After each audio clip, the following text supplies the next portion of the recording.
Where do I start with this one? So you have a flying Pop-Tart cat with a rainbow coming out of his butt?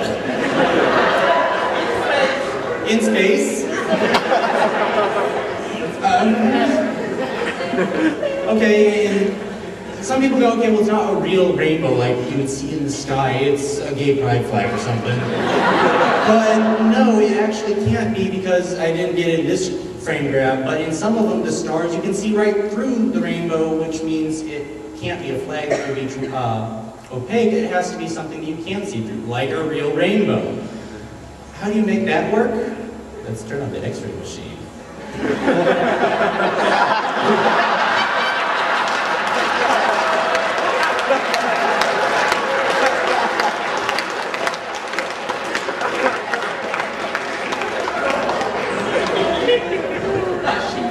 So looking at least we know outside the black box of the Pop-Tart strudel cat thing, is that we have a coherent rainbow that just stays the same size. I immediately see rainbows and I'm thinking, yes, optics and prisms, but prisms, when the rainbow comes out, it tends to disperse. So I go, oh, well, we can fix that by having a lens in there, because lenses, it takes light all going parallel and breaks it to a point, but go the other way, it does the exact same thing. Or exact opposite thing. It takes light that's diverging from a point and can make it go all in a straight line. So hey, we got it. Lenses and prisms. Yeah.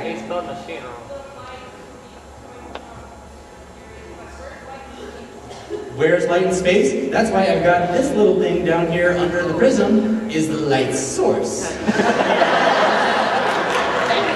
There's a very bright light, which you notice it kind of goes long because you need a very thin sliver of light. You don't just want light everywhere, otherwise you don't get a rainbow.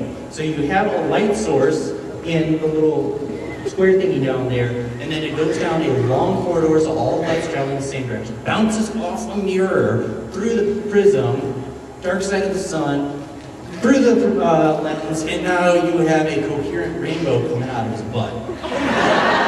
Except there's one problem. It needs wings? It waves? That, I will get to. Moving up and down. Another problem, though, is that if light is traveling in a certain direction in space, it doesn't all of a sudden, just like whatever I'm going this direction, oh, hey, I'm going towards your eye now so you can see it. Which means that he's not really in space. Nyan Cat has to be in an atmosphere. Otherwise, the light would not reflect off the molecules for you to be able to see it. But this also makes more sense because the stars are twinkling. Stars only twinkle when you're in an atmosphere. Suddenly it all comes together. So why is it waving? Because the cat is bouncing up and down, and that means that the speed of light has to actually be really slow. So he's traveling through a very dense atmosphere of some sort. So the problem that I have here, and I haven't completely solved it yet, I'm hoping to have it by next year, is what kind of material would we have to make that prism out of? Because the Nyan Cat here is so compact, it has to really spread it out at a big angle. It's not usually that big an angle. So the highest index of refraction that I could find for any material is diamond, and diamond doesn't spread it out that much. So he has a magic prism of some unknown material in his bag. So, just to recap everything, Spike jumping into space, bad idea. But cargo, death.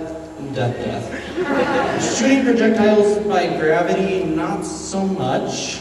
Skimming comets across the atmosphere, dangerous. High blood pressure, no.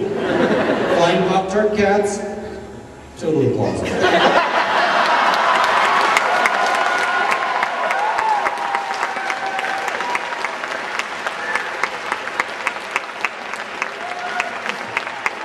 That is Anime Mythbusters 2012. I have quite a bit of time for questions, and there's no panel after this one intentionally. So if you have questions, feel free to ask them. If you want to see more stuff I've done, I have a website that links to like all the crazy websites I write for. I write for the website Universe Today, which is an astronomy news website. Or if you have questions that you have to be somewhere else right now and can't ask me but want to email me, there's my email address.